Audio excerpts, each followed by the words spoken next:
ఎన్నికల ఫలితాల్లో టీడీపీ విజయం తథ్యమని పార్టీ అధినేత చంద్రబాబు సీఎం కాబోతున్నారని తెలిసి అధికారంలో వణుకు మొదలైందని టీడీపీ రాష్ట్ర అధికార ప్రతినిధి ఆనం వెంకటరమణారెడ్డి అన్నారు. పారిపోయేందుకు సిద్ధమవుతున్నారు. టీటీడీలో ధర్మారెడ్డి పెద్ద బ్రోకర్ అని, కరుణాకర్ రెడ్డి చిన్న బ్రోకర్ అని విమర్శించారు.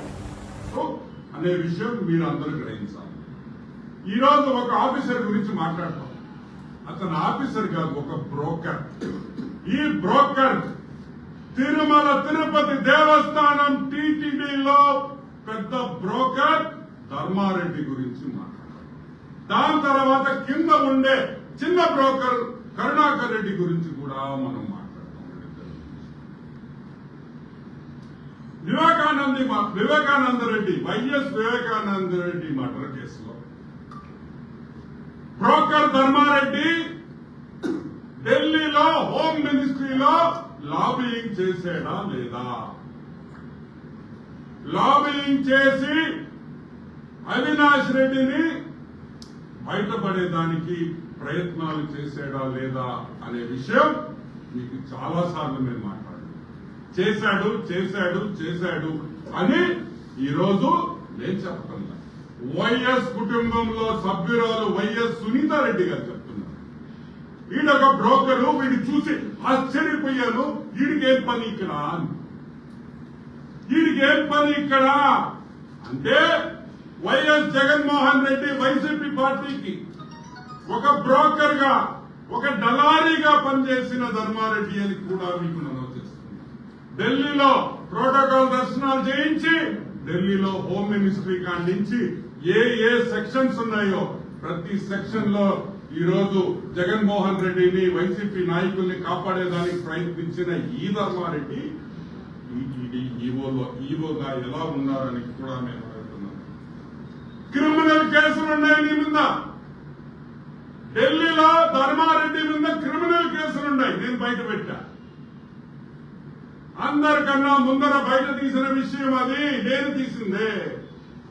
ఈరోజు మేము అడుగుతున్నాం, 420 దొంగ సంతకాలు ఫార్జరీ, దొంగ సంతకాలు చేసి దొంగ అఫిడవిట్లు ఇచ్చిన ధర్మారెడ్డి ఈరోజు ఏపీ గవర్నమెంట్ ఎలా కొనసాగించింది అని మేము ప్రశ్నిస్తున్నాం. ఎలా కొనసాగించింది ఏపీ గవర్నమెంట్? ఒక 420 ఫోర్జరీ కేసు ఉంది, ఎదవల్ని టీటీడీ ఈవోగా మీరు పెట్టి నడిపిస్తారా? ఆ గోవిందుడి గుడికి నడిపిస్తారా ఇటువంటి వెధవల చేత అని కూడా ఈరోజు మేము ప్రశ్నిస్తున్నాం. ఇంకపోతే pink diamond, the pink diamond, a pink diamond తో హిందూ ఓట్లన్నీ మార్చేశారో 2019లో ఆ పింక్ డైమండ్. రమణ దీక్షితులు గారు స్వామి వారి దగ్గర పనిచేస్తున్నారు కాబట్టి, ఆయన ఒక బ్రాహ్మణుడు కాబట్టి నేను చాలా మర్యాదగా స్వామి వారు రమణ దీక్షితులు అనే పిలుస్తారు. ఆయన పింక్ డైమండ్ ఉండింది, పోయిందని దొంగలెత్తుకోబోయారని రమణ దీక్షితులు గారు చెప్పిన తర్వాత పొట్టి సారాయి రెడ్డి, విజయసాయి రెడ్డి పొట్టాడు. ఈ సారాయి రెడ్డి ఏం చెప్పాడు? చంద్రబాబు నాయుడు బెడ్రూమ్ లో నువ్వు దూరు చూసేది రే, నువ్వు దూరు చూసే ఏడ పెట్టున్నాడు బెడ్రూమ్ లో. ఈ విధంగా రాంగ్ వెంకటేశ్వర స్వామిని వాడుకుంటూ తిరుమల తిరుపతి దేవస్థానం బోర్డు కేసు పెడితే లోక్ అదాలత్లో పెడతావురా బ్రోకర్? ఎట్ట పెడతావురా లోక్ అదాలత్ లో? మా గోవిందుణ్ణి గుడిలో దొంగతనం చేసిందంటే లోక్ అదాలత్ లో పెట్టి దాన్ని మాఫీ చేయాలని చూస్తావా బ్రోకర్? ఆ మైన హైకోర్టుకు పోయి అక్షంతలు పడితే ఈరోజు కోర్టు కేసు నడుస్తా ఉంది. ఈరోజు మేము అడుగుతున్నాం, ఏమైంది ఆ కోర్టు కేసు?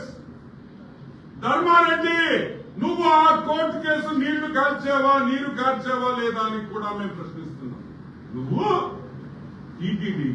టీటీడీ ఈవోగా పనిచేస్తున్నావా, ఇన్ఛార్జ్ ఈవోగా, లేకపోతే జగన్మోహన్ రెడ్డి ఇంట్లో పనుడుగా పనిచేస్తున్నావా అని కూడా ఈరోజు తెలుగుదేశం పార్టీ ప్రశ్నిస్తుంది. ఇంత ఘోరమా? ఈరోజు జగన్మోహన్ రెడ్డి ఒక ఈవోని పెట్టుకున్నాడా, వాళ్ళ ఇంట్లో పనులను పెట్టుకున్నాడా? సిగ్గుందా మీకు అని కూడా మేము ప్రశ్నిస్తున్నాం. 2 కోట్ల రూపాయల డిపాజిట్ ఈ రోజు కూడా ఆ స్వామివారి డబ్బులు కోర్టులో, లోవర్ కోర్టులో డబ్బులు కట్టి కేసేస్తే దాన్ని మీరు గారుస్తారా అని ప్రశ్నిస్తున్నాం. సరే, అది పక్కన పెడతాం. శ్రీవాణి ట్రస్ట్ 2000 crore స్కామ్, 2000 కోట్ల రూపాయలు ఎవడప్ప సొత్తురా నువ్వు ప్రైవేట్ బ్యాంకులు వేసేదానికి? నీ తాగిచ్చాడు డబ్బులా? నీకన్నా కట్నం వచ్చిందా? ఎవడిచ్చాడా 2000 కోట్లలో? ఎంత పెట్టావు ప్రైవేట్ బ్యాంకుల్లో? ఒక పక్క హైకోర్టులో కేసేస్తే ప్రైవేట్ బ్యాంకుల్లో డబ్బులు పెట్టేదానికి లేదని చెప్పి హైకోర్టు తీర్పిస్తే దాన్ని కూడా లెక్క చేయకుండా ప్రైవేట్ బ్యాంకుల్లో డబ్బులు పెట్టి వైఎస్ జగన్మోహన్ రెడ్డికి అప్పులు తెచ్చుకునేదానికి సహకరించిన నువ్వు స్వామివారి సేవకుడు.